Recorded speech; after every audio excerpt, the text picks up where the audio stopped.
This is KCCK's Culture Crawl. I'm Dennis Green, and my guests today are from the upcoming Iowa City Community Theater presentation of, it seems like I shouldn't be able to say the name of the play on the radio, but I think I can. It's The Best Little Whorehouse in Texas. It's been around for, 35 years, so I think we can probably say the title on the radio right now. Say hi to Don Schneider and to Marcia Hughes. Welcome to both of you. Thanks for coming. Good morning. Thank you. Now, before we talk specifically about the play, whether you know it or not, you know the voice of Marcia Hughes, because as the communications director for the Cedar Rapids schools, you are the robocall that everybody gets when school's canceled. They are. Yeah. So give me just a little of the school cancellation voice. Good morning. This is a message for all families and staff in the Cedar Rapids Community School District, letting you know that classes have been canceled for today because of weather. Classes have not been canceled today. No, go to school, please. This is like interviewing Siri. To some extent, yeah. I just had an argument with Siri this morning. Oh, yeah. You never win an argument with Siri. Never. Or with me. But Marcia, I know that you have been involved in musical theater for a long, long time, since high school and college. Have you ever done this show before? I haven't ever had the opportunity to do this show, but she's a real person, and you know how I enjoy playing real people. Yes, definitely. You play Miss Mona. I do. Who is the, let's say, proprietor. She is. She's of the Chicken Ranch, right? Proprietor of the Chicken Ranch. All right. She inherited it or was given it by her boss, Miss Willa Jean, when she passed away. And Don, you're the sheriff. Yes. And tell me a little bit about the relationship between Sheriff Ed Earl and Miss Mona. Well, we go back a long way. I actually met her at the bus when she first arrived into town, when she first started working at Miss Willa Jean's, and I kind of took her under my wing a little bit, and we've had sort of a long on again, off again sort of relationship as I sort of take care of her and make sure everything goes on just fine. So as everybody knows, the musical is set in a house of ill repute, which is legal in the place, right? Mm-hmm. It's legal in the community where it happens. Absolutely. So it's not like the sheriff has to. Well, legal, illegal. Yeah. It's a kind of a gray area. It's never been called this before. Exactly, because she's not actually, running a house of ill repute. I mean, they're guests. Uh-huh. And there's nothing dirty going on. That's one of the songs, isn't it? It is, absolutely. There's nothing dirty going on. So what does go on? Well, the guests come and we make them feel at home without making them feel at home, if you know what I mean. It's pretty much one double entendre after another, isn't Absolutely. it? Absolutely, yeah. It is. And then a television person shows up and decides to do a story about it. Because this is actually kind of sort of based on a real place, right? It actually happened with Marvin Zindler, who was a well-known news personality in Houston. And when I lived in Houston, I actually watched Marvin. He was still on the news. This was, several years later. But he actually was the one that ran it out of town. Within a couple of weeks, it happened pretty quickly. And the play sort of depicts that. It was pretty quick in the timeline. Tell me about the music. The music's really kind of fun. Carol Hall wrote the music and won a Tony for it. It won for lyrics and for the accompaniments, and it has a variation of country themes. There's kind of a sidestep one. There's sort of a two-step version. There's a waltz.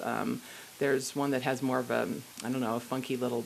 It almost feels like a rap. Mona's Rules feels almost like a rap, but it's sort of a country rap. So it has a wide variety of different pieces that describe the story through the music, which makes it a lot of fun. And it has a couple of really nice ballads. Don has a really nice ballad in the second act, don't you? Yes, well,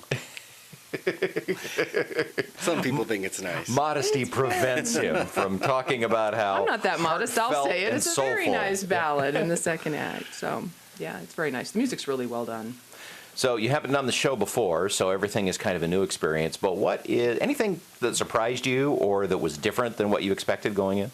No, I don't think anyone should expect the movie version. No, not at all. Yeah, okay. I don't think I ever saw the movie, but that was with Dolly Parton, right? Dolly Parton and Burt Reynolds, and they very much turned it into a movie that played to their strengths. And so you really had Burt Reynolds playing Burt Reynolds as he most often does in his movies, and so there are a few little changes with that. It's I don't think it has quite the heart that the stage play has. The music's different as well, because they put in a lot of Dolly Parton songs. Oh, sure. Vehicles for her, and took out a lot of the music from the score. So to balance that out. Some of it stayed in, but quite a bit of it came out. And I would agree with Don that the story as it truly was written for stage has a lot more of a feel of American story with a lot of heart and real characters in it. Even though a couple of them are quite caricature-esque. Not saying it's not funny, I'm sure. Oh, it's got a Yeah. lot of humor in it. Caricaturesque people really out there in Absolutely, real life. So. especially in Texas. And this is usually staged as a pretty dance-heavy show, too. It can be. This one, the space doesn't really allow for a lot of that. And this is a good opportunity to mention this. We have like a really kick-butt ensemble that's flipping rolls like crazy, running back and forth. My goal once we start is to just stay the heck out of their way, or less we'll be run down, won't we? I mean, they're running on and off, changing roles and covering a lot of different things. And it's really impressive to watch them work. They've had just hours and hours of preparation to get ready for various roles, singing and dancing and acting. How big is the cast? About 20, Yeah, I'm guessing. I think it's about 20. 24. And with many of them in multiple roles. several of them. That does increase the degree of difficulty It just a little does, bit. Yeah, yeah. But it also really brings out the spirit of true community theater. I think this is my first production with ICCT. Don's more of a veteran with them, but what I've noticed is how they rally around and want to do as many things as they can to try to help make it work and make it be the best that it can be for their community. And that's really inspiring and certainly has made me want to work harder on it and really enjoy the experience with them. Talking with Marcia and Don about Best Little Whorehouse in Texas, which opens next week. A week from today. And just 2 weekends, right? January 22nd, 23rd, and 24th, and then the 29th, 30th, and 31st. And still at the fairgrounds? It is. Johnson County Fairgrounds. Iowa City Community Theater has been there for a long time. About 62 years now. I Wow, wanna say. really? Well, this They is its used 60th anniversary. Okay. Yeah, well, there you go. So 60 years. We were in Montgomery Hall originally, which is right next door to the exhibition hall that we're at now, Okay. which was a little bit bigger space. You have a lot more history with them and being involved with it all. Yeah, He also back built the in set. '91. so- So. Well, and the nice thing about fairgrounds is plenty of free close parking. That's true. Free close parking, and for this show, the building works really nice. I Oh, think. sure. Yeah. Yeah, that would be the perfect location for this show. Absolutely. It absolutely is. So the next 2 weekends, so the weekend of the 22nd and the weekend of the 29th, Friday, Saturday, Sunday. Did yes. you say that? 7:30 curtains on Friday and Saturday, and 2:00 curtains on Sunday. And if people want tickets, how do they get them? They can get tickets by calling 319-338-0443, and those are general admission seating tickets. All right, so show up early and get the best seats. Absolutely. The house And- will open about 30 minutes before the show. And the website, if people want more information, is?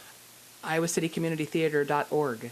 All right, Marcia Hughes and Don Schneider, Miss Mona, and Sheriff Ed Earl from the Best Little Whorehouse in Texas. Good luck with it. Thanks, Dennis. Thank you.